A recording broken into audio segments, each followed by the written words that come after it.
नमस्कार दोस्तों, आपका स्वागत है ख्याली दुनिया में, जहां कहानियां जीवंत होती हैं और ख्वाब हकीकत बनते हैं। हम लाए हैं आपके लिए रोमांचक कहानियां, दिलचस्प किस्से और वो सब कुछ जो आपकी कल्पनाओं को नई उड़ान देगा। तो चलिए इस सफर की शुरुआत करते हैं और खो जाते हैं ख्याली दुनिया की रहस्यमय गलियों में। इस चैनल पर प्रस्तुत सभी कहानियां, पात्र और घटनाएं काल्पनिक हैं। इनका किसी भी व्यक्ति, घटना या स्थान से कोई संबंध केवल संयोग हो सकता है। हमारा उद्देश्य सिर्फ और सिर्फ आपका मनोरंजन करना है। अध्याय 11। शहर की पहली रहस्यमय हत्या। शहर आम दिनों की तरह ही जागा था। सुबह की भीड़, ट्रैफिक का शोर, दुकानों के शटर उठने की आवाजें, सब कुछ वैसा ही था जैसे हर रोज होता है। लेकिन उस सुबह हवा में कुछ अलग था। एक अनकहा तनाव, जिसे लोग शब्दों में नहीं बांध पा रहे थे, पर महसूस जरूर कर रहे थे। करीब 7 बजे पहला फोन पुलिस कंट्रोल रूम में आया। एक सुनसान इलाके में, पुराने गोदामों के पीछे, एक युवती की लाश पड़ी थी। शुरुआती सूचना में कहा गया शायद बेहोशी की हालत है, लेकिन जब पहली पेट्रोलिंग टीम वहां पहुंची, तो समझ आ गया कि मामला इससे कहीं ज्यादा गंभीर है। लड़की जमीन पर ऐसे लेटी थी जैसे किसी ने सलीके से उसे सुला दिया हो। कपड़े अस्त व्यस्त नहीं थे। चेहरे पर न डर की लकीर थी, न संघर्ष के निशान। आंखें आधी खुली थीं, और उनमें जमी हुई एक अजीब सी शांति थी, जैसे मौत ने उसे अचानक नहीं, बल्कि धीरे धीरे छुआ हो। कोई खून नहीं था, कोई चीख नहीं, कोई गवाह नहीं, बस एक शरीर और बहुत सारे सवाल। कुछ ही देर में इलाका सील कर दिया गया। मीडिया की गाड़ियां दूर से ही लाइन लगाने लगी। कैमरों के लेंस उस जगह की ओर टिक गए जहां एक अनजान लड़की अपनी आखिरी सांस ले चुकी थी। रिपोर्टर्स के बीच कानाफूसी शुरू हो गई। सुसाइड, ओवरडोज, मर्डर, लेकिन किसी के पास जवाब नहीं था। पुलिस अफसरों के चेहरे पर वही पुराना द्वंद्व था। अगर इसे हत्या कहा गया, तो शहर में डर फैलेगा, और अगर गलती से इसे साधारण मौत बता दिया गया, तो शायद कोई कातिल खुलेआम घूमता रहेगा। फाइल बनी, उस पर लाल स्याही से लिखा गया संदिग्ध मृत्यु, और उसी फाइल के सबसे ऊपर लिखा गया नाम था डॉक्टर आशा। जब आशा को कॉल आया, वह लैब में थी, दस्ताने पहने हुए, एक पुराने केस की स्लाइड देख रही थी। फोन की स्क्रीन पर क्राइम ब्रांच चमका। उसने कॉल उठाया। डॉक्टर आशा। दूसरी तरफ आवाज थी, हमें आपकी जरूरत है। आशा ने सिर्फ एक सवाल पूछा, कहाँ? Old industrial zone. एक युवती की मौत, मामला साफ नहीं है। आशा ने बिना कुछ कहे कॉल काट दिया। उसने दस्ताने उतारे, बैग उठाया और बाहर की ओर बढ़ गई। उसके चेहरे पर कोई उत्सुकता नहीं थी, न ही डर, बस वही ठंडा फोकस जो उसे बाकी सबसे अलग बनाता था। रास्ते में कार की खिड़की से शहर भागता हुआ दिख रहा था। वही सड़कें, वही लोग, लेकिन आशा जानती थी आज शहर के लिए कुछ बदलने वाला है। क्राइम सीन पर पहुंचते ही उसे वह अजीब सी खामोशी महसूस हुई, जो सिर्फ मौत के आसपास होती है। पुलिस की पीली टेप, कैमरों की फ्लैश, अफसरों की फुसफुसाहट, सब मौजूद था, फिर भी उस जगह पर कुछ दबा हुआ था। आशा ने शरीर के पास घुटनों के बल बैठते हुए चारों ओर देखा।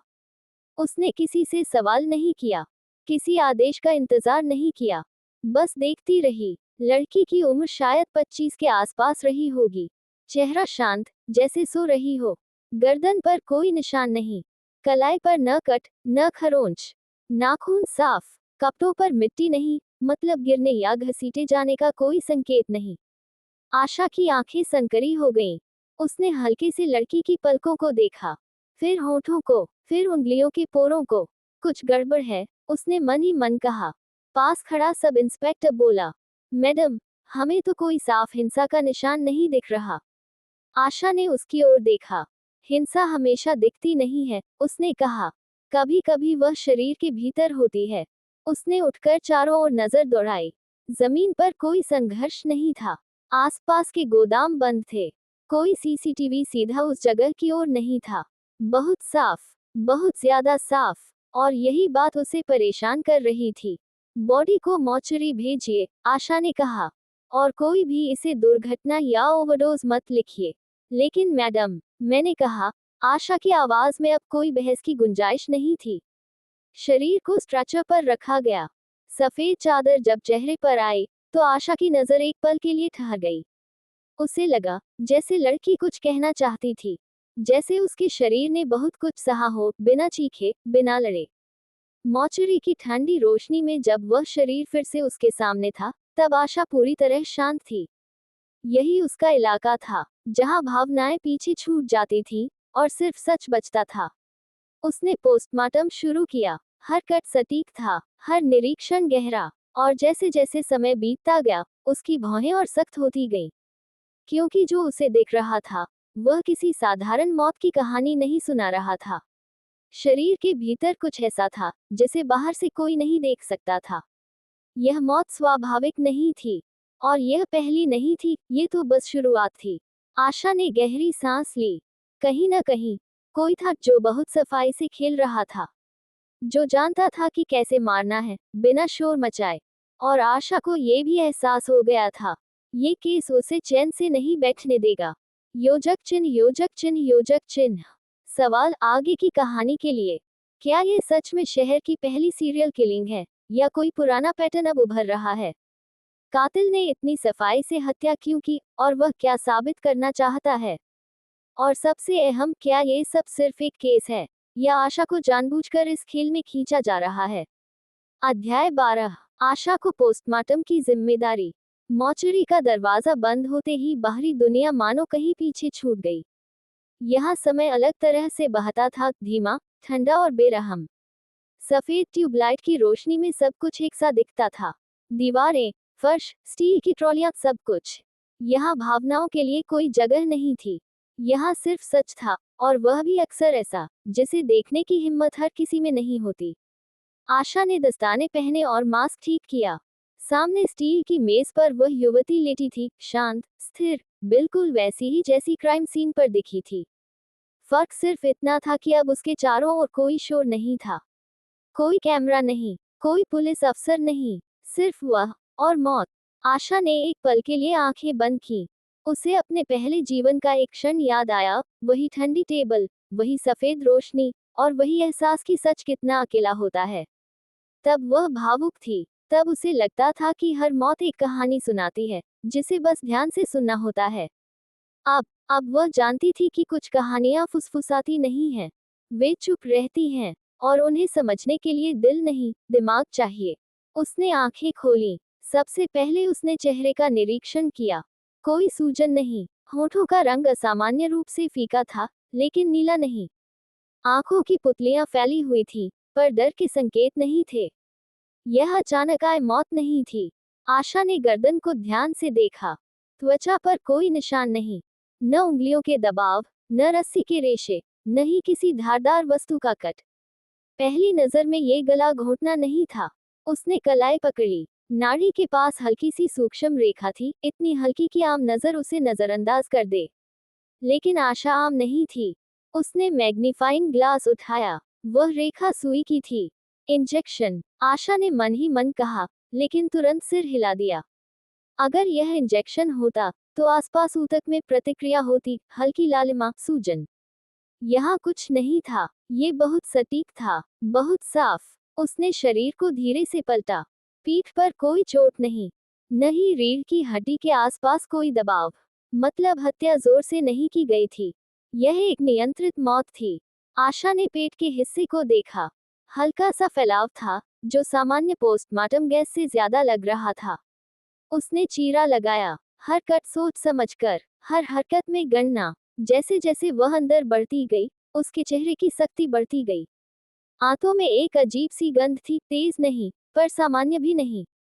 ये सड़न की गंध नहीं थी, ये रासायनिक थी। उसने सैंपल लिया, फिर लिवर, फिर किडनी। हर अंग शांत था, जैसे शरीर ने संघर्ष ही नहीं किया हो। ये किसी जहर का काम हो सकता था, पर कौन सा जहर ऐसा होता है, जो न दर्द देता है, न ऐंठन, न घबराहट। आशा ने गहरी सांस ली। उसका दिमाग तेजी से काम कर रहा था। संभावनाएं, सूची, रसायन, समय रेखा, सब एक साथ। उसने फेफड़ों की ओर बढ़ते हुए महसूस किया कि कुछ गलत है। फेफड़े सामान्य से ज्यादा भारी थे। उसने पानी का परीक्षण किया। परिणाम साफ था, डूबना नहीं। तो फिर यह भारीपन क्यों?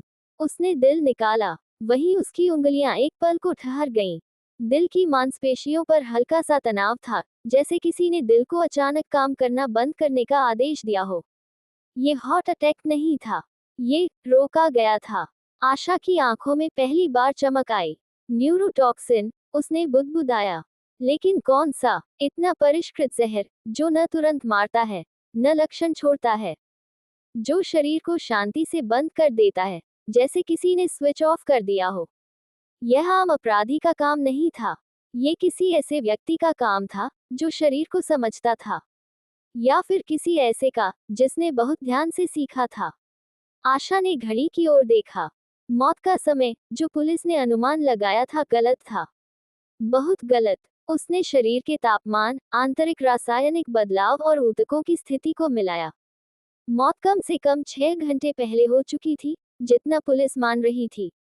मतलब, या तो शरीर को कहीं और मारा गया था, या फिर उसे जानबूझकर एक तय समय पर यहाँ रखा गया था।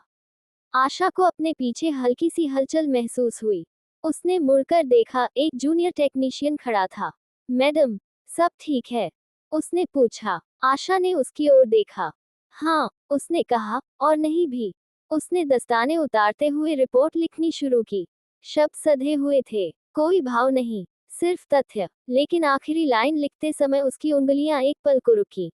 उसने लिखा, cause of death, artificially induced neurocardiac shutdown, death stage. उसने पेन रखा। ये सिर्फ हत्या नहीं थी, यह एक संदेश था। कोई ये दिखाना चाहता था कि वह कितना साफ खेल सकता है, कि वह सिस्टम को कितना आसानी से भ्रमित कर सकता है। और आशा को यकीन हो गया था, यह आखिरी लाश नहीं थी, ये तो बस शुरुआत थी। वह जानती थी, जैसे ही यह रिपोर्ट ऊपर जाएगी, किसी न किसी की भौहें जरूर सिकुड़ेंगी। कोई सवाल करेगा, कोई शक करेगा, और कहीं न कहीं कोई मुस्कुराएगा, क्योंकि कातिल जानता था अब उसने सही इंसान का ध्यान खींच लिया है। आशा ने एक आखिरी बार उस युवती के चेहरे की ओर देखा। अब मैं तुम्हारी आवाज बनूंगी, उसने मन ही मन कहा। और उसी पल उसे ये भी एहसास हुआ, ये केस अब पेशेवर नहीं रहा, ये व्यक्तिगत होने वाला था।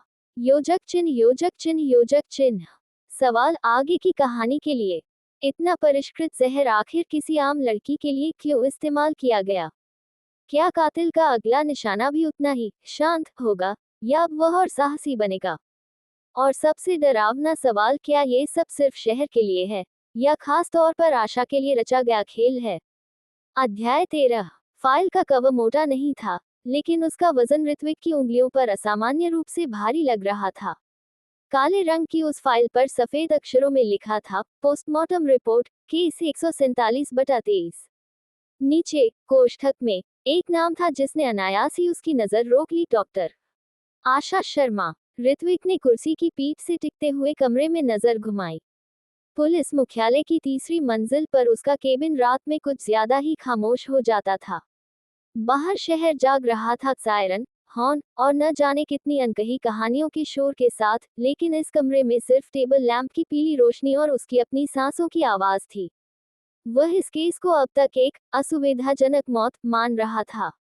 न जबरदस्ती के निशान, न संघर्ष, न लूट। एक युवती, सुनसान इलाके में पड़ी हुई, जैसे किसी ने उसे बड़े सलीके से वहीं रख दिया हो। पुलिस की प्रारंभिक रिपोर्टें अक्सर ऐसी ही होती हैं, अधूरी, जल्दबाज, और किसी निष्कर्ष तक पहुंचने की जल्दी में। लेकिन फॉरेंसिक रिपोर्ट, वह अलग होती है। और अगर रिपोर्ट पर आशा का नाम हो, तो और भी अलग। ऋत्विक ने फाइल खोली। पहला पन्ना औपचारिक था, उम्र, लिंग, समय, स्थान। उसकी आंखें यांत्रिक रूप से शब्दों पर फिसलती रहीं, लेकिन दूसरे पन्ने पर पहुंचते ही उसकी भौहें अपने आप सिकुड़ गईं। एक्सटर्नल इंजरीज, नील, no signs of physical assault. उसने हल्की सी सांस छोड़ी। यही तो सब कह रहे थे, लेकिन अगले ही वाक्य ने उसे रुकने पर मजबूर कर दिया। However, absence of struggle does not indicate absence of intent. Ritwik सीधा बैठ गया। ये लाइन, ये भाषा पुलिस की नहीं थी। ये किसी ऐसे दिमाग की भाषा थी जो तथ्यों के पीछे छिपी चुप्पी को सुन सकता था। वह आगे पढ़ने लगा। आशा ने शरीर के तापमान, रिगोमोटिस की स्थिति, आंखों की पुतलियों के फैलाव और नाखूनों के नीचे मिले सूक्ष्म कणों का उल्लेख किया था। सब कुछ बेहद सटीक, लगभग निर्दय विस्तार के साथ लिखा गया था। लेकिन हर पैराग्राफ के अंत में एक असहज सी टिप्पणी थी, जैसे कोई डॉक्टर नहीं, बल्कि कोई गवाह बोल रहा हो। Time of death appears inconsistent with reported discovery time. Ritvik की उंगलियां फाइल के किनारे कस गईं। वह पन्ना पलटते हुए थोड़ा धीमा हो गया। उसके भीतर कहीं कुछ खिसक रहा था, एक पुराना अनुभव, एक भूली हुई आशंका। उसने कई केस देखे थे, कई रिपोर्टें पढ़ी थीं, लेकिन ये रिपोर्ट किसी और दिशा में इशारा कर रही थी। Cause of death not accidental, scene suggest staging. उसने पढ़ते पढ़ते रुककर लाइन को दोबारा पढ़ा, फिर तीसरी बार। स्टेजिंग, ये शब्द हल्का नहीं होता। ये शब्द सीधे सीधे कहता है, किसी ने सच को छिपाने की कोशिश की है, किसी ने मौत के बाद भी नियंत्रण रखा है। ऋत्विक ने कुर्सी से उठकर खिड़की की ओर कदम बढ़ाए। बाहर अंधेरा गाढ़ा था, सड़क की लाइटें धुंध में डूबी हुई लग रही थी। उसने कांच पर उंगलियां रख दी, जैसे शहर की नब्ज टटोल रहा हो। उसके दिमाग में एक चेहरा उभरा, आशा का। वह उसे बस एक बार देख चुका था, कॉरिडोर में, फॉरेंसिक लैब के बाहर। सादी सी सफेद कोट, बंधे हुए बाल और आंखें बहुत ज्यादा स्थिर। ऐसी आंखें जो चीजों को देखती नहीं, पढ़ती हैं। उस वक्त उसे वह बस एक और होनहार डॉक्टर लगी थी, लेकिन अब वह वापस टेबल पर आया और रिपोर्ट के आखिरी हिस्से को ध्यान से पढ़ने लगा। Conclusion: Victim was likely incapacitated prior to death. Estimated time gap between actual death and discovery suggests deliberate delay. Ritwik के होठों पर एक कड़वी मुस्कान उभरी। ये सिर्फ एक हत्या नहीं थी, यह एक संदेश था, और जो भी यह संदेश भेज रहा था, उसे भरोसा था कि कोई न कोई इसे पढ़ पाएगा। और आशा ने पढ़ लिया था। उसने घड़ी देखी, रात के 10:30 बज रहे थे। आमतौर पर वह इस समय तक घर निकल जाता था, लेकिन आज उसके भीतर बेचैनी थी। एक ऐसी बेचैनी जो खतरे से नहीं, चुनौती से पैदा होती है। उसने इंटरकॉम उठाया। कंट्रोल, कल सुबह पहली फुर्सत में डॉक्टर आशा को मेरे ऑफिस भेजिए। लाइन की दूसरी ओर एक पल की चुप्पी हुई, फिर जवाब आया, यस सर। ऋत्विक ने कॉल काट दी, लेकिन उसका ध्यान अभी भी फाइल पर अटका हुआ था। उसने आखिरी पन्ने पर आशा के हस्ताक्षर देखे, साफ, संतुलित, बिना किसी हड़बड़ी के, जैसे उसने जो लिखा है उस पर पूरा यकीन हो। उसके भीतर एक सवाल उठने लगा, क्या ये लड़की सिर्फ तथ्यों को जोड़ रही है, या किसी ऐसे सच को छू रही है जिसे कातिल भी पूरी तरह समझ नहीं पाया। उसने फाइल बंद की और धीरे से मेज पर रख दी। कमरे में फिर वही खामोशी लौट आई, लेकिन अब वह खामोशी पहले जैसी नहीं थी। उसमें एक हलचल थी, एक आने वाले तूफान की आहट। ऋत्विक ने मन ही मन स्वीकार किया, ये केस अब साधारण नहीं रहा। और आशा, वह इस कहानी का सिर्फ हिस्सा नहीं है, वह या तो इसका सबसे मजबूत हथियार बनेगी, या सबसे बड़ा खतरा। उसने लाइट बंद की और कमरे से बाहर निकलते हुए सोचा, अगर एक फॉरेंसिक रिपोर्ट किसी अनुभवी पुलिस अफसर को इस तरह हिला सकती है, तो जिसने ये हत्या की है, वह किस स्तर का खिलाड़ी होगा। और सबसे अहम सवाल, क्या कातिल जानता है कि आशा ने उसे पढ़ लिया है? क्या यह उसकी पहली जीत थी, या पहली भूल? क्या ऋत्विक सही दिशा में देख रहा है, या कातिल पहले ही एक कदम आगे है? और अगर आशा सच में मौत को समझती है, तो क्या मौत उसे भी समझने की कोशिश कर रही है? चैप्टर 14। सुबह का आसमान धुंधला था, जैसे शहर ने जानबूझकर अपनी आंखों पर पर्दा डाल लिया हो। सूरज मौजूद था, लेकिन उसकी रोशनी में वह गर्मी नहीं थी जो किसी सामान्य दिन की पहचान होती है। ये वही इलाका था जहां पिछली रात युवती की लाश मिली थी। अब चारों तरफ पीली टेप, पुलिस की गाड़ियां और अनगिनत सवालों से भरी निगाहें थीं। मीडिया वैनें कतार में खड़ी थीं। कैमरों के लेंस ऐसे चमक रहे थे जैसे वे सच नहीं, सनसनी पीने आए हों। रिपोर्टर फुसफुसा रहे थे, एंकर रहस्य डर के साथ कैमरे की तरफ देख रहे थे। हर कोई कुछ कहना चाहता था, लेकिन किसी के पास कहने के लिए ठोस कुछ नहीं था। ऋत्विक अपनी गाड़ी से उतरा तो चारों ओर हलचल तेज हो गई। उसकी चाल में न जल्दबाजी थी, न ठहराव, बस एक स्थिर नियंत्रण। यूनिफॉर्म पर जमी हुई क्रीज उसकी आदतों की गवाही दे रही थी। उसने एक नज़र पूरे सीन पर डाली और तुरंत समझ गया, ये जगह अब सिर्फ एक अपराध स्थल नहीं रही, यह एक मंच बन चुकी है। सर, मीडिया को थोड़ा पीछे करना पड़ेगा, एक सब इंस्पेक्टर पास आकर बोला। ऋत्विक ने सिर हिलाया, लेकिन उसकी नज़र सड़क के उस मोड़ पर अटकी थी जहां से एक सफेद गाड़ी धीरे धीरे अंदर आ रही थी। वह जानता था, ये वही है। गाड़ी रुकी, दरवाजा खुला, आशा बाहर निकली। वह किसी फिल्मी नायिका की तरह नहीं उतरी। न कोई नाटकीयता, न कोई दिखावटी आत्मविश्वास। सफेद शर्ट, गहरे रंग की पैंट, बाल सलीके से बंधे हुए, हाथ में ग्लव्स और एक छोटा सा नोटपैड। उसके चेहरे पर वही शांत भाव जिसे देखकर लोग अक्सर भ्रमित हो जाते हैं कि यह ठंडापन है या नियंत्रण। मीडिया की निगाहें तुरंत उस पर टिक गईं। कौन है ये? नई डॉक्टर है क्या? क्या यही है फॉरेंसिक एक्सपर्ट? आशा ने एक पल के लिए भी इधर उधर नहीं देखा। उसका ध्यान सिर्फ उस जमीन पर था जिस पर वह कदम रखने वाली थी, जैसे हर इंच को पढ़ रही हो। ऋत्विक उसकी तरफ बढ़ा। पहली बार वह उसे इतने पास से देख रहा था। उसकी आंखों में कोई हड़बड़ी नहीं थी, लेकिन भीतर कुछ लगातार काम कर रहा था, जैसे कोई मशीन बिना आवाज के। डॉक्टर आशा, उसने औपचारिक स्वर में कहा, आपको यहाँ इसलिए बुलाया गया है क्योंकि आपकी रिपोर्ट ने इस केस की दिशा बदल दी है। आशा ने उसकी ओर देखा। उसकी आंखें सीधे, बिना किसी झिझक के। दिशा नहीं बदली है, सर, उसने कहा, बस दिखाई देने लगी है। ऋत्विक के होठों के कोने हल्के से सख्त हो गए। यह जवाब अपेक्षित नहीं था, लेकिन दिलचस्प था। वे दोनों पीली टेप के भीतर दाखिल हुए। कैमरों की आवाजें तेज हो गईं, लेकिन पुलिस ने उन्हें रोक दिया।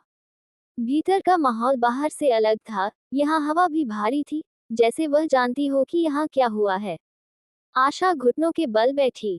उसने जमीन को देखा, सूंघा नहीं, छुआ नहीं, बस देखा। उसके देखने में एक अजीब ठहराव था, जैसे वह समय को पीछे खींचने की कोशिश कर रही हो। बॉडी यही मिली थी? उसने बिना ऊपर देखे पूछा। हाँ, ऋत्विक ने जवाब दिया, पीठ के बल। कोई संघर्ष नहीं। आशा ने हल्की सी मुस्कान दबा ली। वह उठी और 2 कदम बाईं ओर चली गई। वहां घास कुछ अलग तरह से दबी हुई थी। उसने ग्लव पहनकर उंगलियों से जमीन को हल्का सा छुआ और फिर रुक गई। संघर्ष नहीं था, वह बोली, क्योंकि जरूरत नहीं थी। ऋत्विक ने उसकी ओर देखा। मतलब? आशा ने जमीन से एक बेहद महीन फाइबर उठाया, लगभग अदृश्य। उसे हवा में पकड़कर उसने सूरज की रोशनी में देखा। पीड़िता को यहाँ लाया गया था, उसने कहा, मारा कहीं और गया है। और यह फाइबर, ये यहाँ का नहीं है। ऋत्विक के भीतर कुछ क्लिक हुआ। आप कैसे कह सकती हैं? आशा ने पहली बार उसकी आंखों में सीधे देखा। क्योंकि यहाँ की मिट्टी में इस रंग का कोई भी वस्त्र सामान्य नहीं है। और यह फाइबर सिंथेटिक नहीं, हैंड वूवन है। बहुत खास। ऋत्विक चुप हो गया। उसके पीछे खड़े अधिकारी भी। मीडिया की आवाजें बाहर गूंज रही थी, लेकिन यहाँ सिर्फ आशा की आवाज थी, और सच की आहट। वह आगे बढ़ी। उसकी निगाहें हर चीज पर टिकती और फिर आगे बढ़ जाती, जैसे वह गैरजरूरी चीजों को अपने दिमाग से हटा रही हो। अचानक वह रुकी। यहाँ, उसने कहा, एक छोटा सा निशान। आम आंखों के लिए कुछ भी नहीं, लेकिन आशा ने उसे देखा। यह क्या है? ऋत्विक ने पूछा। ये गलती है, आशा ने कहा, और कातिल ने जानबूझकर की है। ऋत्विक की भौहें उठ गईं। हर सीरियल किलर एक सिग्नेचर छोड़ता है, आशा ने धीमे स्वर में कहा, कुछ ऐसा जो वह खुद के लिए करता है। ये फाइबर, ये जगह, ये टाइमिंग, ये सब एक पैटर्न का हिस्सा है। आप सीरियल किलर कह रही हैं? ऋत्विक ने पूछा। आशा ने सिर उठाया। उसकी आंखों में अब ठंडापन नहीं था, बल्कि स्पष्टता थी। ये पहली हत्या नहीं है, उसने कहा, बस पहली बार देखी गई है। ऋत्विक को ऐसा लगा जैसे किसी ने उसके भीतर किसी बंद कमरे का दरवाजा खोल दिया हो। उसे अपने पिछले केस याद आए, अधूरी फाइलें, अजीब संयोग, वे मौतें जिन्हें दुर्घटना कहकर बंद कर दिया गया था। क्या वे सब? उसने खुद को संभाला। आप बहुत आत्मविश्वास से बोल रही हैं, डॉक्टर आशा। आशा ने उसकी ओर देखा। क्योंकि मुझे शक नहीं है। एक पल के लिए दोनों की निगाहें टकराईं। ये टकराव आक्रामक नहीं था, बल्कि पहचान का था, 2 ऐसे दिमागों का, जो अलग अलग तरीकों से एक ही अंधेरे को समझने की कोशिश कर रहे थे।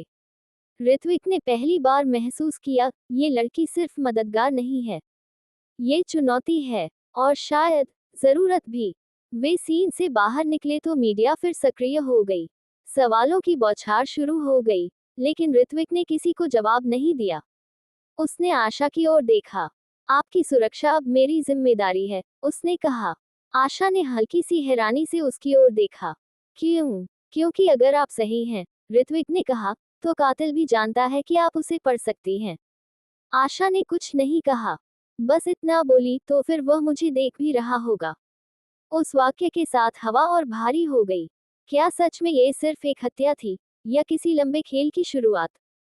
क्या कातिल ने जानबूझकर आशा को इस सीन तक खींचा? और अगर उसने अपना सिग्नेचर छोड़ा है, तो अगला निशान कहाँ होगा? सबसे बड़ा सवाल, क्या आशा सिर्फ सच को देख रही है, या कातिल के दिमाग में झांक रही है? और अगर ऐसा है, तो क्या कोई भी उसे रोक पाएगा? ठीक है। 1 चैप्टर 15। शाम का वक्त था, लेकिन पुलिस मुख्यालय के भीतर दिन और रात का कोई फर्क नहीं था। फ्लोरोसेंट लाइट्स की सफेद चमक में हर चेहरा एक सा थका हुआ दिख रहा था, जैसे नींद किसी और शहर में रहती हो। कॉरिडोर में फाइलों की आवाज, रेडियो सेट से आती टूटी फूटी सूचनाएं और लगातार बजते फोन, सब मिलकर एक ऐसी बेचैनी रच रहे थे, जो किसी बड़े तूफान से ठीक पहले महसूस होती है। ऋत्विक अपनी कुर्सी पर पीछे झुककर बैठा था। उसकी आंखों के सामने आशा की रिपोर्ट खुली थी, लेकिन वह शब्दों को नहीं पढ़ रहा था, वह उनके बीच छुपे अर्थों को समझने की कोशिश कर रहा था। Stage death, shifted timeline, pattern emerging, ये सिर्फ तकनीकी शब्द नहीं थे, ये चेतावनी थे। उसने गहरी सांस ली और इंटरकॉम उठाया। आरव को मेरे ऑफिस भेजो, उसने कहा, फिर एक पल रुककर जोड़ा, और मीरा को भी। फोन रखते ही वह खड़ा हुआ और खिड़की के पास चला गया। बाहर शहर की रोशनियां झिलमिला रही थीं। वही शहर, जो अभी इस बात से अनजान था कि कोई उसे चुन चुन कर देख रहा है। दरवाजे पर हल्की सी दस्तक हुई। आरव पहले अंदर आया। लंबा, चौड़े कंधों वाला, आंखों में स्थायी सतर्कता। उसके चलने में सैनिकों वाली आदत साफ झलकती थी, हर कदम नपातुला। उसके पीछे मीरा थी, हाथ में टैबलेट, आंखों में वही तेजी जो स्क्रीन पर दौड़ते डेटा में होती है। वह मुस्कुरा रही थी, लेकिन वह मुस्कान सती थी, जैसे दिमाग कहीं और काम कर रहा हो। सर, आरव ने कहा। ऋत्विक ऋत्विक ने सुधारा, ऑफिशियल मत बनो। बैठो। दोनों बैठ गए। कमरे में कुछ सेकंड का सन्नाटा रहा। फिर ऋत्विक ने फाइल मेज पर रख दी। ये केस अब साधारण नहीं रहा, उसने कहा, और मुझे तुम दोनों की जरूरत है। मीरा ने तुरंत फाइल खोल ली। उसकी उंगलियां स्क्रीन पर तेजी से चलीं। ये वही केस है, जिसके बारे में सोशल मीडिया पर अजीब फुसफुसाहटें शुरू हो गई हैं। हाँ, ऋत्विक ने कहा, और अभी तो बस शुरुआत है। दरवाजा फिर खुला। आशा अंदर आई। कमरे में मौजूद तीनों की निगाहें अनायास उसकी ओर चली गईं। वह बिना किसी औपचारिकता के अंदर आई, जैसे उसे इस जगह की अनुमति पहले से हो। उसकी चाल में वही स्थिरता थी, वही नियंत्रित शांति।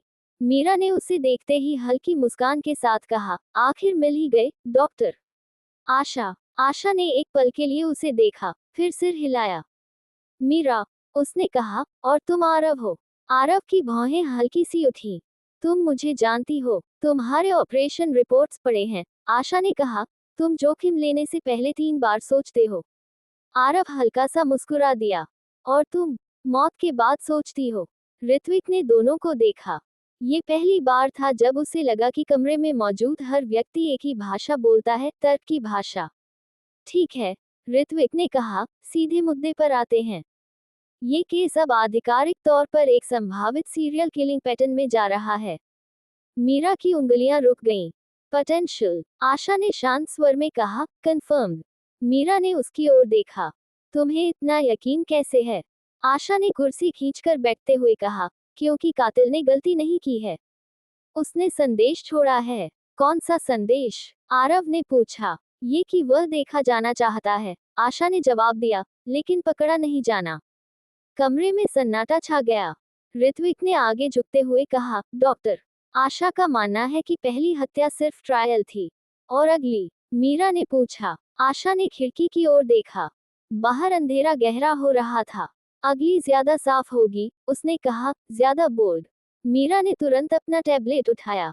मैं पिछले 5 साल की सभी संदिग्ध मौतें क्रॉस चेक कर सकती हूँ। लोकेशन, टाइम, विक्टिम प्रोफाइल, सब। और मैं ग्राउंड पैटर्न देखूंगा। आरव ने कहा, अगर यह सीरियल है, तो वह किसी आदत से बंधा होगा। ऋत्विक ने पहली बार हल्की राहत महसूस की। यही चाहिए था, उसने कहा, एक टीम। उसने आशा की ओर देखा। लेकिन एक शर्त है। आशा ने उसकी ओर देखा। क्या, तुम अकेले कुछ नहीं करोगी? ऋत्विक ने कहा, अब से हर मूव टीम के साथ। आशा कुछ सेकंड चुप रही, फिर बोली, अगर इससे सच जल्दी बाहर आता है तो मुझे कोई आपत्ति नहीं। मीरा ने हल्की हंसी के साथ कहा, लगता है हम सब एक दूसरे को पसंद नहीं करते, लेकिन भरोसा करते हैं। आरव ने सिर हिलाया, युद्ध में पसंद मायने नहीं रखती। ऋत्विक ने कमरे में मौजूद तीनों को देखा। उसे अचानक एहसास हुआ, ये सिर्फ एक टीम नहीं है, ये 4 अलग अलग दिमाग हैं, जो एक ही अंधेरे की ओर देख रहे हैं। आशा उठी, अगर हम सही दिशा में जा रहे हैं, उसने कहा, तो कातिल हमें देख रहा होगा। मीरा ने गंभीर स्वर में पूछा, तो क्या हम तैयार हैं? ऋत्विक ने खिड़की से बाहर देखते हुए कहा, हमें तैयार होना ही पड़ेगा, क्योंकि अब ये सिर्फ एक केस नहीं रहा, यह एक खेल बन चुका था। लेकिन सवाल ये था, खेल किसके नियमों पर होगा? क्या टीम बनने से सच और पास आएगा, या खतरा? क्या कातिल ने पहले से अनुमान लगा लिया है कि वे एक साथ आएंगे? और सबसे अहम, क्या ये टीम उसे रोक पाएगी, या वह उन्हें एक एक करके तोड़ेगा?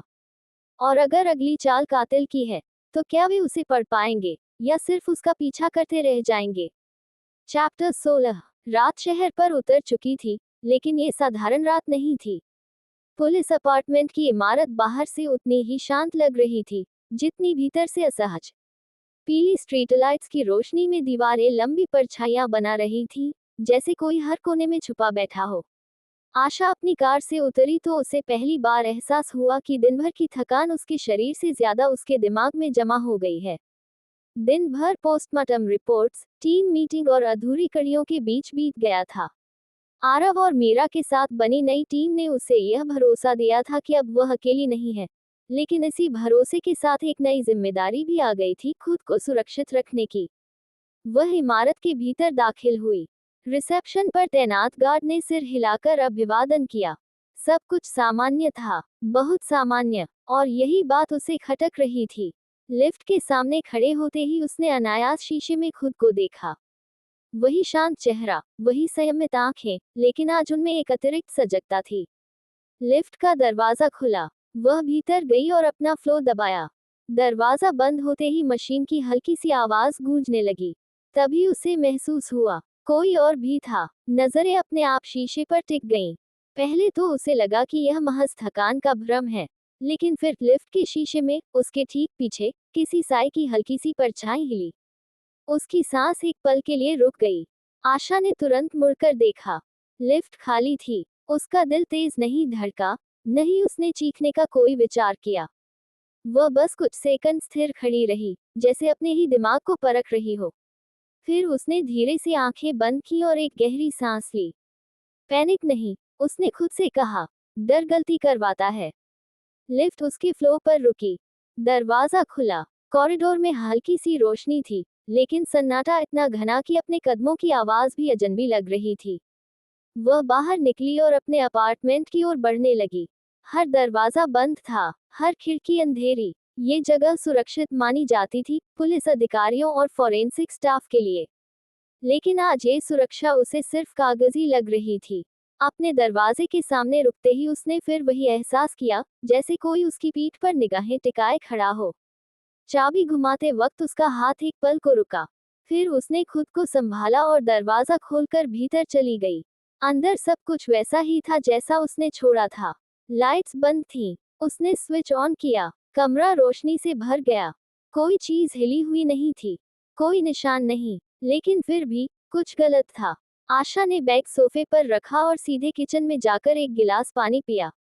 पानी गले से उतरते वक्त भी उसका दिमाग काम कर रहा था। लिफ्ट का साया, कॉरिडोर की चुप्पी, दिल का वह अनचाहा संदेह। उसने अपना लैपटॉप खोला और सीधे सिक्योरिटी सिस्टम से जुड़ गई। यह अपार्टमेंट कॉम्प्लेक्स हर फ्लोर पर कैमरों से लैस था। उसने फुटेज को कुछ घंटे पीछे रिवाइंड किया। स्क्रीन पर सामान्य गतिविधियां चलने लगी। लोग आ जा रहे थे, कोई फोन पर बात कर रहा था, कोई हंस रहा था। सब कुछ सामान्य। फिर वह पल आया। एक धुंधली सी आकृति कैमरे के फ्रेम में दाखिल हुई। चेहरा साफ नहीं दिख रहा था, कैप नीचे खींची हुई थी। वह आकृति लिफ्ट के सामने रुकी। लिफ्ट आई, वह अंदर गई। आशा की उंगलियां कीबोर्ड पर रुक गईं। कैमरा बदला। अगला एंगल। वही आकृति उसके फ्लो पर उतरी, और फिर कैमरे के ठीक नीचे खड़ी होकर कुछ सेकंड के लिए ऊपर देखती रही। सीधे कैमरे की ओर, सीधे उसकी ओर। आशा की रीढ़ में एक ठंडी लहर दौड़ गई। ये संयोग नहीं था, यह इत्तेफाक नहीं था, यह एक संदेश था। उसने तुरंत मीरा को कॉल किया। दूसरी रिंग पर ही कॉल उठ गई। मीरा, आशा ने कहा, आवाज स्थिर रखने की कोशिश करते हुए, मुझे तुम्हारी मदद चाहिए। क्या हुआ? मीरा की आवाज गंभीर हो गई। कोई मेरे अपार्टमेंट फ्लोर तक आया है, आशा ने कहा, और कैमरे में खुद को दिखाने की कोशिश की है। कुछ सेकंड का सन्नाटा, फिर मीरा बोली, फुटेज भेजो अभी। आशा ने फाइल शेयर कर दी। दूसरी ओर कीबोर्ड की आवाज साफ सुनाई दे रही थी। ये प्रोफेशनल मूव है, मीरा ने कुछ देर बाद कहा। वह जानता है कि कैमरे कहाँ हैं, और वह चाहता है कि तुम देखो। वह मुझे चेतावनी दे रहा है, आशा ने कहा। या चुनौती, मीरा ने जवाब दिया। कॉल खत्म होते ही आशा ने अगला नंबर डायल किया, ऋत्विक। मैं जानता था, ऋत्विक ने बिना भूमिका के कहा, कि यह जल्दी होगा। वह पास है, आशा ने कहा, बहुत पास। मैं अभी आ रहा हूँ, ऋत्विक ने कहा। नहीं, आशा ने तुरंत कहा, ये वही चाहता है। दूसरी ओर कुछ पल की चुप्पी रही। फिर ऋत्विक ने कहा, तो दरवाजे लॉक रखो और जागती रहो। कॉल कट गई। आशा ने अपार्टमेंट की सारी लाइट्स बंद कर दी, सिर्फ एक स्टडी लैम्प जलाई। अंधेरे में उसे ज्यादा साफ सोचने की आदत थी।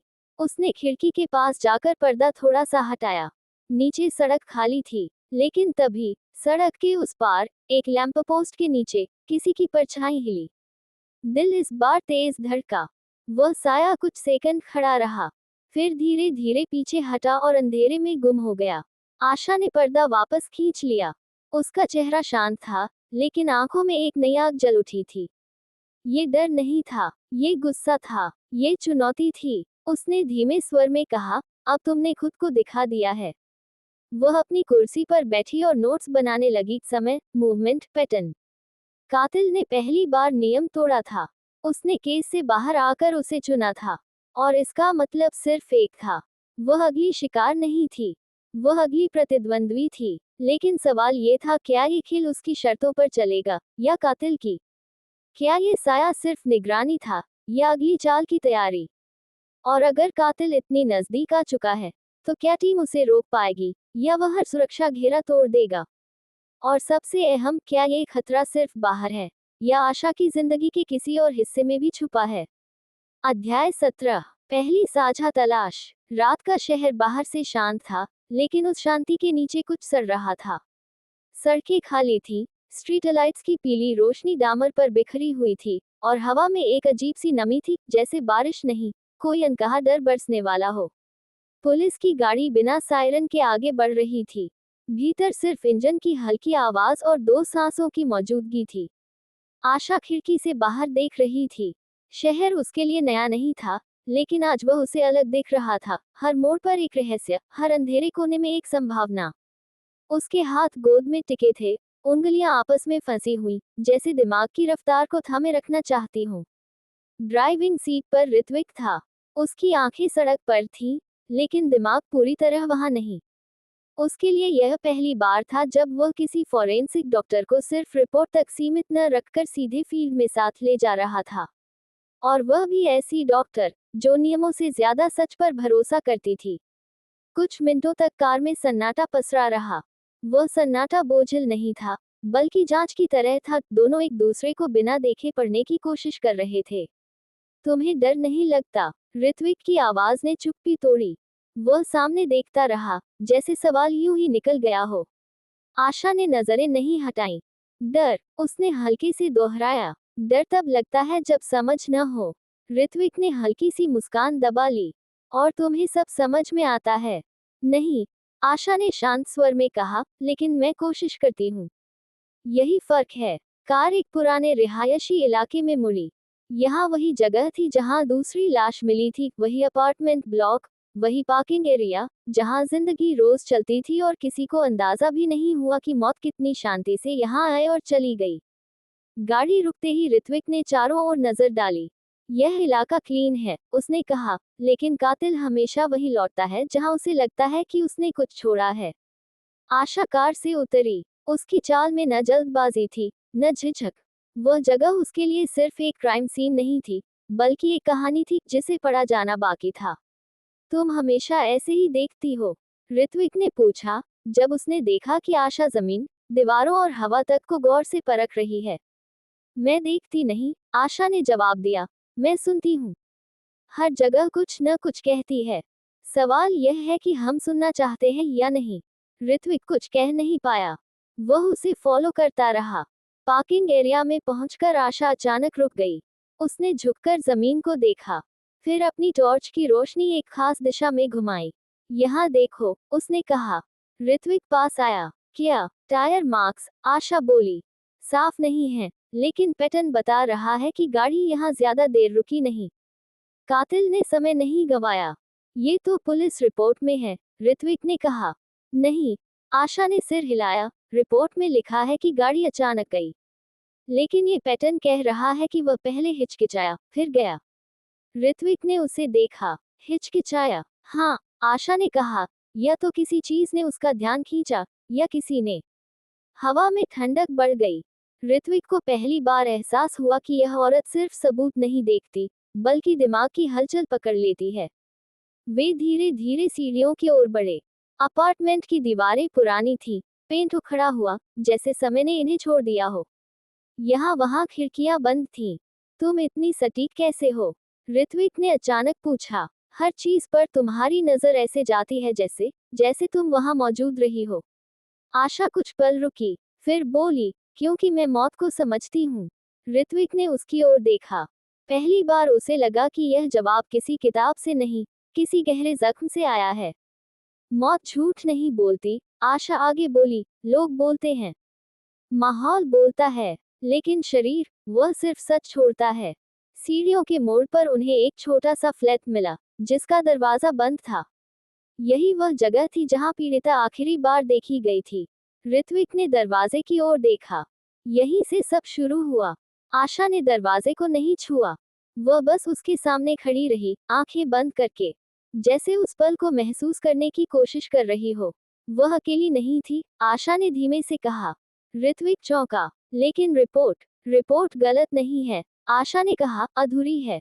कातिल यहाँ आया, लेकिन उसे किसी और की मौजूदगी का आभास हुआ। इसलिए उसने तरीका बदला। किसी और की? ऋत्विक ने पूछा। हाँ, आशा ने आंखें खोली। और यही वजह है कि वह अब सावधान नहीं, बल्कि खेल रहा है। ऋत्विक के फोन की स्क्रीन जली। मीरा का मैसेज था, कुछ संदिग्ध डिजिटल मूवमेंट्स, पुराने लोकेशन डेटा से जुड़ा हुआ। उसने स्क्रीन आशा की ओर घुमाई। आशा ने देखा। उसकी आंखों में हल्की सी चमक आई। वह हमें बुला रहा है, उसने कहा। या भटका रहा है, ऋत्विक ने जवाब दिया। दोनों में फर्क नहीं होता, आशा बोली, क्योंकि कातिल हमेशा सोचता है कि वह एक कदम आगे है।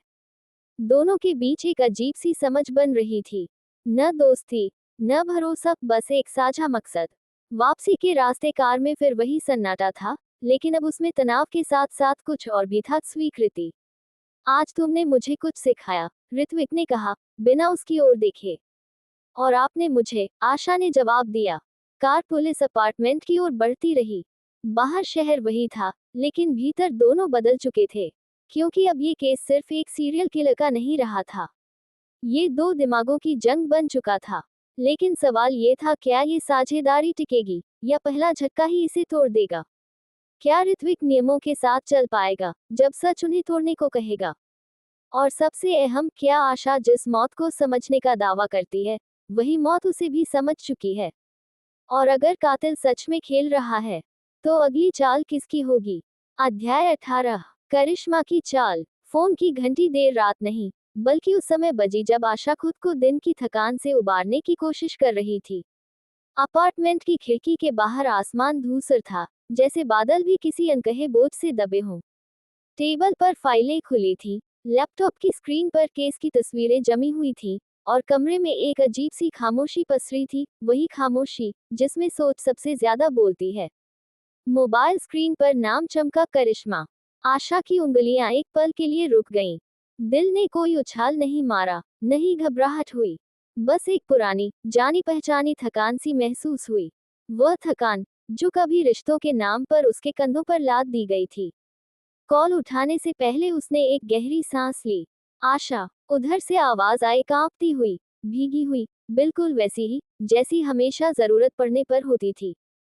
क्या हुआ? आशा ने पूछा। उसका स्वर सपाट था, न सख्त न नर्म। मुझे ठीक नहीं लग रहा, करिश्मा ने सिसकते हुए कहा। डॉक्टर को दिखाया था, पर उन्होंने कहा तनाव ज्यादा है। मम्मी पापा बहुत परेशान हैं। तुम आ जाओ ना, सिर्फ कुछ दिनों के लिए। आशा की नजर खिड़की से बाहर टिक गई।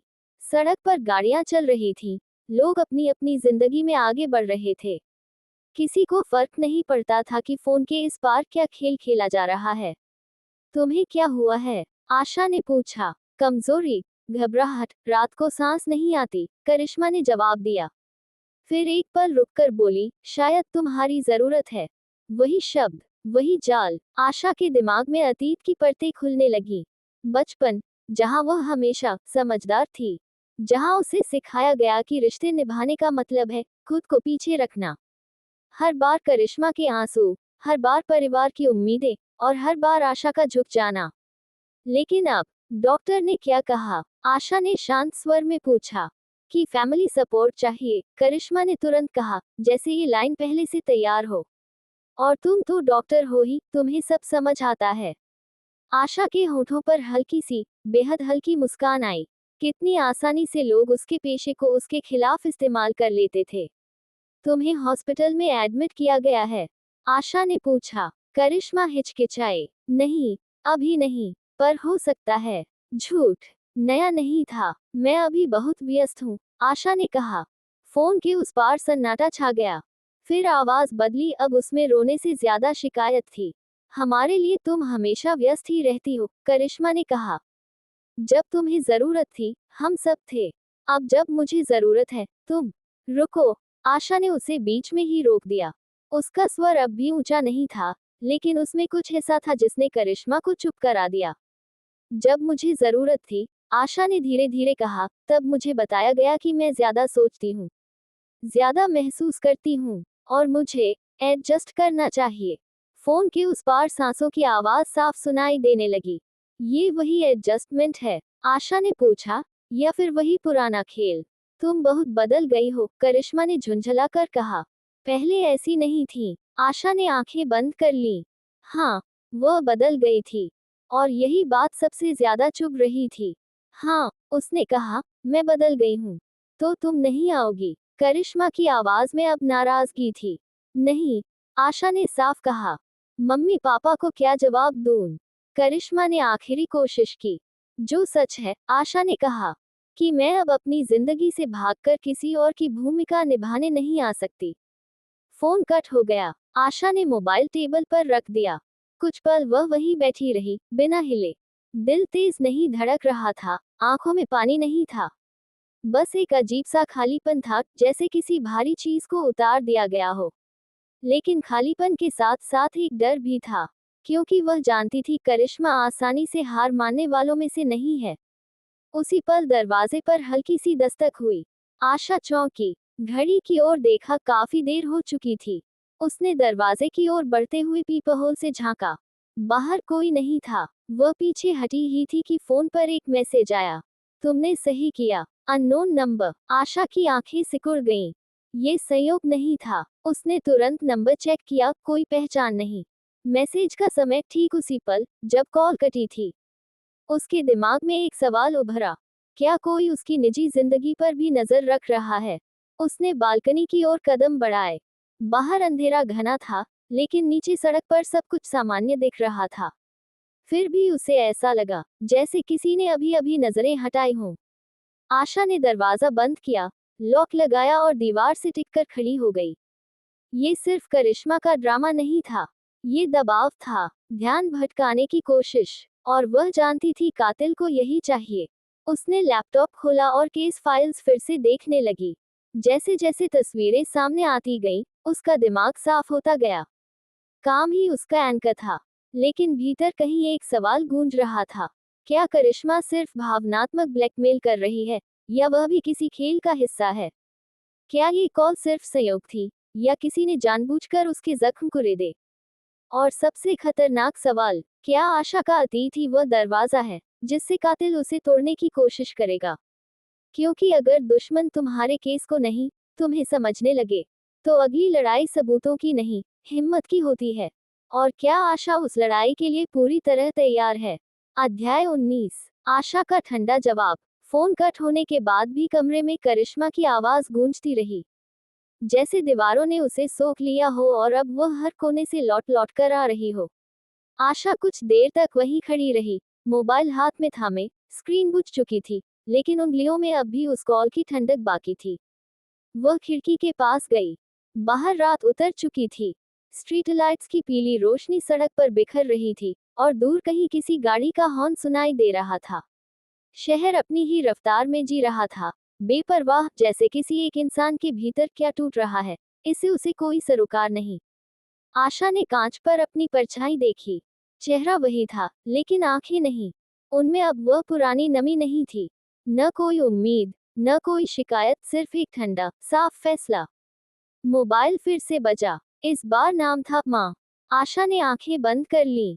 उसे पता था, ये कॉल क्यों है। करिश्मा ने रोना शुरू कर दिया होगा, बातों को मोड़ा होगा, और अब माँ की आवाज में वही पुराना वाक्य होगा, घर की इज्जत, परिवार, तू बड़ी है, समझदार है। उसने कॉल उठा लिया। आशा। माँ की आवाज में घबराहट थी। करिश्मा की तबीयत बहुत खराब है। वो रो रो कर बेहाल हो गई है। तू ऐसा कैसे कर सकती है? आशा ने कुछ नहीं कहा। डॉक्टर भी कह रहे हैं कि उसे मानसिक सहारे की जरूरत है। माँ बोलती चली गई, और तू तो डॉक्टर है ही। तेरा फर्ज बनता है। फर्ज। ये शब्द आशा के भीतर कहीं चुप गया। माँ, उसने बहुत धीरे से कहा, डॉक्टर होना मेरा पेशा है, मेरी जिंदगी नहीं। दूसरी तरफ सन्नाटा छा गया। तू क्या कहना चाह रही है? माँ ने पूछा। आशा ने सांस ली। यह आसान नहीं था, लेकिन अब टालना और भी मुश्किल था। मैं अब वापस उस घर नहीं आ सकती, उसने कहा। कम से कम ऐसे नहीं। हर बार जब कोई रोता है, बीमार होने का नाटक करता है, या मुझे दोषी महसूस कराता है, मैं सब छोड़कर नहीं आ सकती। तो तू हमें छोड़ देगी? माँ की आवाज कांपने लगी। नहीं, आशा ने जवाब दिया, लेकिन खुद को भी नहीं छोड़ूंगी। उधर से पापा की आवाज आई, कठोर, भारी। तू बहुत बदल गई है, आशा, उन्होंने कहा। हमने तुझे ऐसा नहीं सिखाया था। आशा को हंसी नहीं आई, दर्द भी नहीं, बस एक गहरी थकान। आपने मुझे चुप रहना सिखाया था, उसने कहा।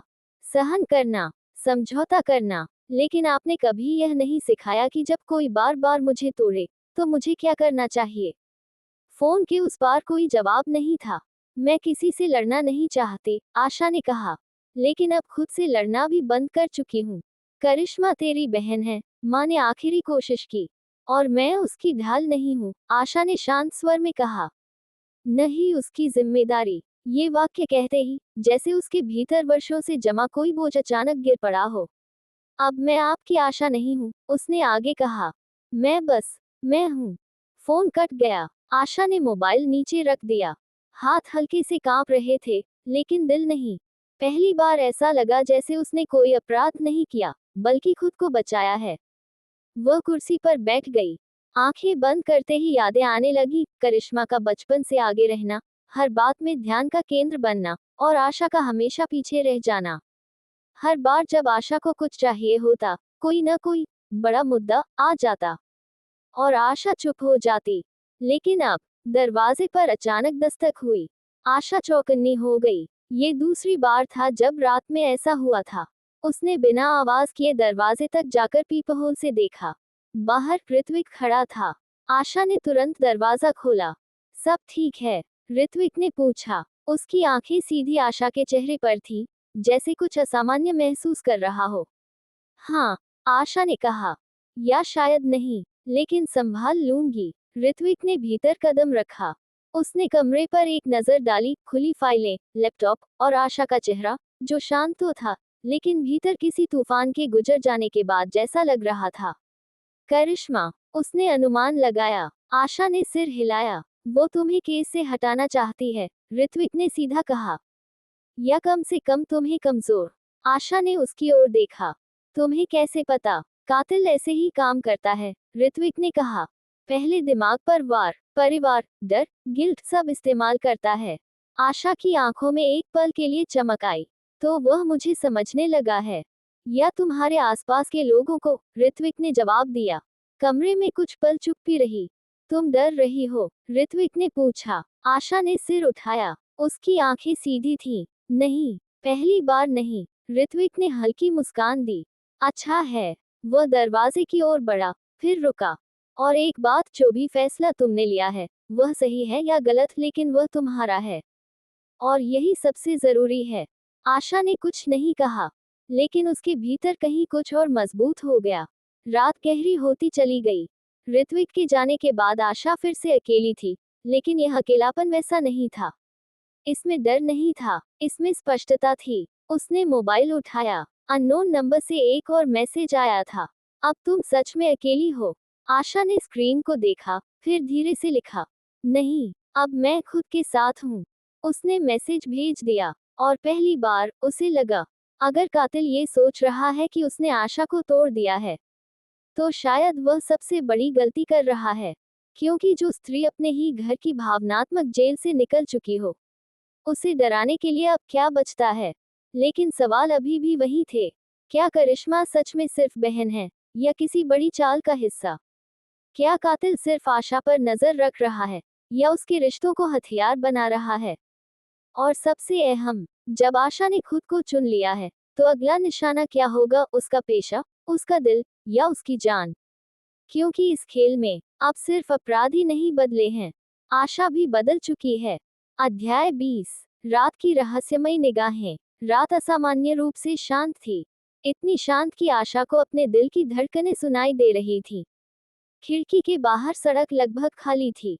स्ट्रीट लाइट्स की रोशनी गीली सड़क पर पीली लकीरें खींच रही थी।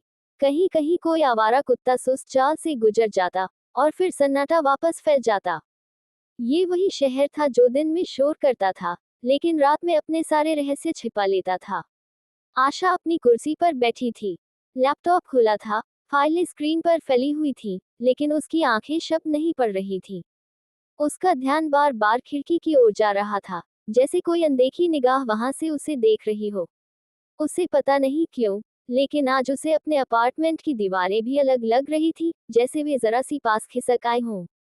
हवा में एक अनकहा दबाव था, जिसे शब्दों में बांधना मुश्किल था। तभी मोबाइल अचानक वाइब्रेट हुआ। आशा चौंकी नहीं, जैसे वह इसी पल का इंतजार कर रही हो।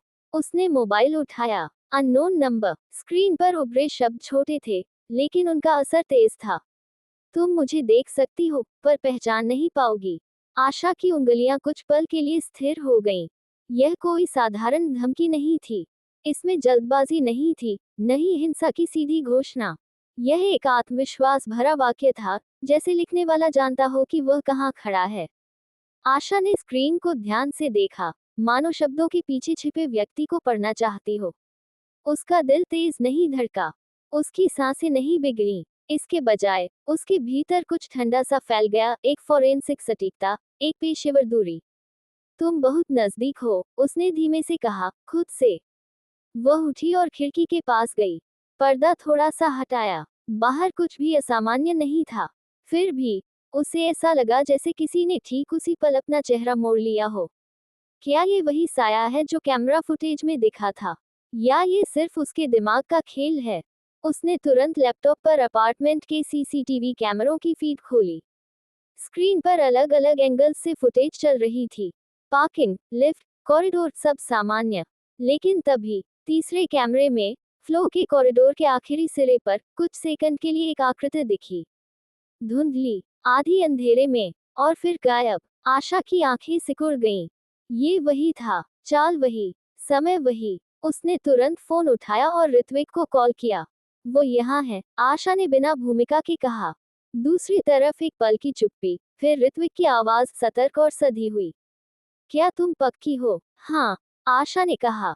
और वह चाहता है कि मुझे पता चले। मैं टीम भेज रहा हूँ, ऋत्विक बोला। दरवाजे बंद रखो। नहीं, आशा ने कहा। आशा, वह भाग जाएगा, उसने शांत स्वर में कहा। वह डराने आया है, पकड़े जाने नहीं। ऋत्विक कुछ समझ गया। तुम सुरक्षित रहना। कॉल कट गई। आशा ने मोबाइल नीचे रखा और कुर्सी पर बैठ गई। उसने एक गहरी सांस ली और खुद को स्थिर किया। ये पल डरने का नहीं था, ये देखने, समझने और सीखने का था। उसने फिर से मैसेज खोला। तुम मुझे देख सकती हो? आशा को अचानक एक बात साफ दिखने लगी। वह उसे मारने नहीं आया था। अभी नहीं, वह उसे परखने आया था। उसने मोबाइल पर टाइप किया, देख तो रही हूँ। कुछ सेकंड बाद जवाब आया, फिर भी नहीं समझोगी। आशा के होठों पर हल्की सी मुस्कान आई। घमंड, उसने बुदबुदाया, हर कातिल की पहली गलती। उसने फिर लिखा, समझने के लिए पहचान जरूरी नहीं होती, पैटर्न काफी होता है। इस बार जवाब आने में समय लगा। आशा की नजर फिर खिड़की पर गई। उसे अब डर नहीं लग रहा था, बल्कि एक अजीब सी स्पष्टता महसूस हो रही थी, जैसे कोई पहेली धीरे धीरे सुलझ रही हो। उसे समझ में आने लगा था कि यह कातिल अलग है। वह शरीर से ज्यादा दिमाग से खेलता है। वह चाहता है कि उसका शिकार सोचता रहे, खुद पर शक करे, अपनों से कटे। और आशा, वह अब उस खेल का हिस्सा बन चुकी थी। फोन फिर वाइब्रेट हुआ। तुम बाकी लोगों से अलग हो। आशा की आंखें ठंडी हो गईं। तो उसने पहचान लिया, उसने सोचा। उसने जवाब नहीं दिया। कभी कभी चुप्पी सबसे तेज हथियार होती है। कुछ मिनट बीते। बाहर से पुलिस की दूर की सायरन की आवाज आई। शायद ऋत्विक की टीम इलाके में पहुंच रही थी। आशा उठी और लाइट बंद कर दी। कमरा अंधेरे में डूब गया। सिर्फ बाहर की रोशनी का हल्का सा प्रतिबिंब था। उसी अंधेरे में उसे अचानक लगा, जैसे कोई उसकी खिड़की की ओर देख रहा हो। सीधा, स्थिर। आशा ने एक पल के लिए आंखें बंद की, फिर खोली। अगर तुम मुझे देख रहे हो, उसने मन में कहा, तो याद रखना, मैं भी तुम्हें देख रही हूँ। कुछ ही देर में फोन फिर वाइब्रेट हुआ। इस बार सिर्फ एक लाइन थी, अब खेल शुरू होता है। आशा ने मोबाइल नीचे रख दिया। उसके भीतर डर नहीं था, सिर्फ एक ठंडा संकल्प। वह जानती थी, अब ये केस सिर्फ प्रोफेशनल नहीं रहा, ये निजी हो चुका था। लेकिन शायद कातिल यह नहीं समझ पाया था कि जिस औरत ने अपने परिवार, अपने अतीत और अपने डर का सामना कर लिया हो, वह अब किसी अनजान साए से नहीं टूटती। रात और गहरी हो गई, और उसी अंधेरे में एक शिकारी और एक फॉरेंसिक डॉक्टर अब एक दूसरे को पढ़ने लगे थे। लेकिन सवाल अब भी जिंदा थे। क्या ये मैसेज भेजने वाला वही है जिसने पहली हत्या की थी, या कोई और भी खेल रहा है? क्या वह आशा के हर कदम पर नजर रखे हुए है, या सिर्फ उसकी प्रतिक्रिया पर? और जब उसने कहा, खेल शुरू होता है, तो क्या अगला दांव आशा पर होगा, या किसी ऐसे पर जिसे वह बचाना नहीं चाहती? क्योंकि इस रात के बाद आशा सिर्फ गवाह नहीं रही, वह निशाना भी थी। दोस्तों, आशा करते हैं कि आपको हमारी यह कहानी पसंद आई होगी। अगर आपने इस सफर का आनंद लिया हो, तो हमारे चैनल ख्याली दुनिया को लाइक करें, अपने दोस्तों के साथ शेयर करें, कमेंट में अपनी राय दें और हमारे चैनल को सब्सक्राइब करना न भूलें। मिलते हैं अगली कहानी के साथ, तब तक के लिए अपने ख्यालों में डूबे रहें। धन्यवाद।